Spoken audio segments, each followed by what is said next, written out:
नमस्कार दोस्तों मित्रों, आज हमारी जो चर्चा रहेगी वो मीन राशि वाले लोगों के लिए रहेगी कि मीन राशि वाले लोगों के लिए ये जुलाई 2025 का महीना किस प्रकार का रहने वाला है। कैसा स्वास्थ्य रहेगा आपका, आपके कैसी शिक्षा रहेगी, कैसा ज्ञान रहेगा, विवेक कितना आपका काम रहेगा, संतान कितना साथ देगी, आपके लव रिलेशन कैसे रहेंगे, व्यापार बिजनेस कैसा चलेगा, दाम्पत्य जीवन कैसा रहेगा, भाग्य कितना साथ देगा, कैरियर में क्या बदलाव होंगे। बहुत आसान तरीके से मित्रों में बताने वाला हूँ। आप इसको धैर्यतापूर्वक लास्ट तक देखिए, क्योंकि लास्ट में मैं आपके लिए उपाय बताता हूँ। पहली बार चैनल पे आए और वीडियो आपको अच्छा लगे, लाभप्रद हो आपके लिए, तो इसको सब्सक्राइब करके अवश्य जाइए। मित्रों आइए समझते हैं आपके हेल्थ की बात। पहले हेल्थ से पहले हम ये समझें कि आपके लिए ग्रह गोचर किस प्रकार से बना हुआ है। तो आपकी राशि में ही शनिदेव चल रहे हैं। दूसरा, तीसरे भाव में शुक्रदेव हैं, चौथे भाव में गुरु और सूर्यदेव हैं, पंचम भाव में बुध हैं, छठे भाव में मंगल और केतु बैठे हुए हैं और 12वें भाव में राहु विराजमान। ये ग्रह स्थिति है आपके राशि के मुताबिक। कौन कौन से घर में बैठ करके कौन कौन सा ग्रह आपके लिए क्या फल देने वाला है। तो पहले हम जो बात करने वाले हैं आपके स्वास्थ्य की करेंगे। स्वास्थ्य मेन चीज होती है, हर व्यक्ति के लिए स्वास्थ्य जीवन का सबसे अमूल्य तोहफा होता है। तो इसलिए स्वास्थ्य पर विशेष ध्यान रखिए। वैसे भी नहीं कोई बात तो आप योगा कीजिए, घूमिए फिरिए, संतुलित भोजन कीजिए, तो स्वास्थ्य आपका बढ़िया रहेगा। तो आधे रोग तो आपके समाप्त वैसे ही हो जाते हैं, आधे संकट आपके दूर हो जाते हैं। कुछ रही सही बातें रह जाती हैं, ज्योतिष के माध्यम से समझ करके उन सारी चीज़ों का उपाय कीजिए, तो वो समय भी आपका टल जाता है, आसानी से निकल जाते हैं। तो जुलाई के महीना आपका कैसा रहने वाला है। स्वास्थ्य की बात करें तो आप पर शनि की 7.5 चल रही है, दूसरा चरण चल रहा है आपके ऊपर। तो ये दूसरा चरण आपकी, क्योंकि आपकी राशि के मुताबिक या लगन के मुताबिक ये कारक ग्रह नहीं कहेंगे, तो आपके लिए तो कहीं ना कहीं पीड़ा देंगे।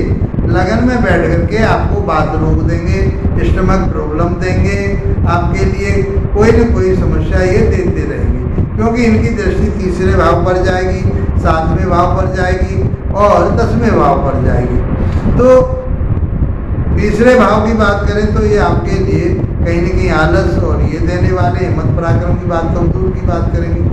और ये आपके दाम्पत्य जीवन में भी कहीं आलस ही देंगे, उसमें भी कोई कहीं ना कहीं शिथिलता नजर आएगी।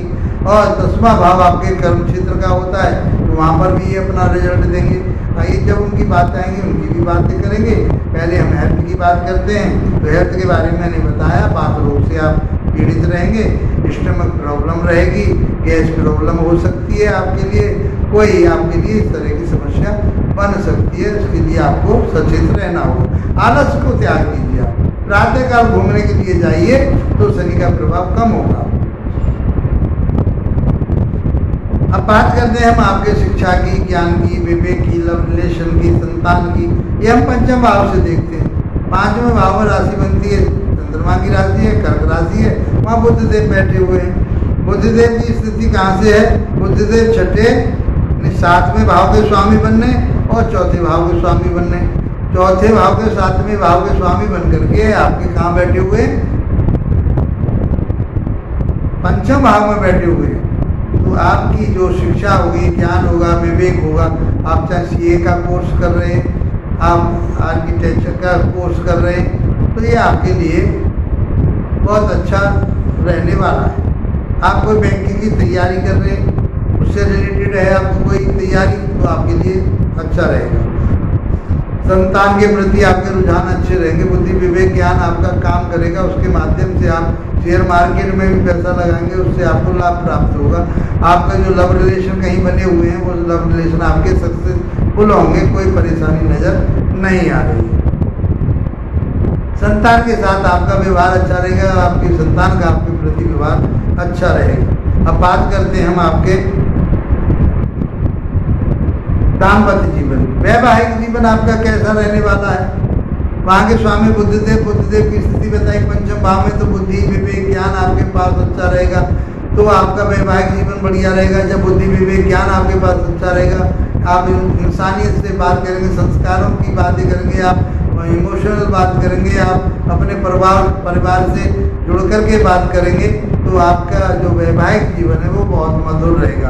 आपके ग्राहक आएंगे, आपका जो व्यापार चलेगा वो बहुत अच्छा रहेगा, वाणिज्य के माध्यम से और आपकी बुद्धि के माध्यम से कोई परेशानी नज़र नहीं आ रही है। आपकी पार्टनरशिप बहुत अच्छी रहेगी। तो इस प्रकार से आपका जो वैवाहिक जीवन है, दाम्पत्य जीवन है, आपका जो दैनिक व्यापार है, बिजनेस है आपका, वो बहुत अच्छा चलने वाला। पार्टनरशिप भी इस पीरियड में आप किसी के साथ करना चाहते हैं तो आप कर सकते हैं, उसका भी आपको लाभ प्राप्त होगा।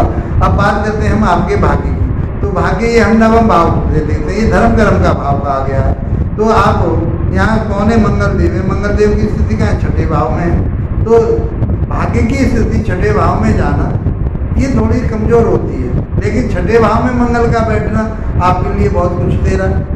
आपके लिए रोग से बचाएगा, वहाँ केतु विराजमान है नहीं, शत्रुओं का नाश करेगा। कर्जा कोई आपके ऊपर था वो कर्जा आपका उतर जाएगा, किसी से शत्रुता थी शत्रुता समाप्त हो जाएगी, आपके सामने ही नहीं टिकेंगे। रोग कोई था वो समाप्त हो जाएगा। केवल मात्र आपको ग्रैसी और उन चीज़ों से बचना है, नहीं ब्लड प्रेशर और ये पित्त विकार वगैरह, एसिडिटी वगैरह आपको कहीं परेशान कर सकते हैं। बाकी छठे भाव में बैठना, मंगल का बैठना, केतु का बैठना, राहु का बैठना, ये लाभदायक होता है। इन सारी चीज़ों से आपको निजात मिलेगी। तो भाग्य आपका साथ दे रहा, कोई परेशानी नहीं है।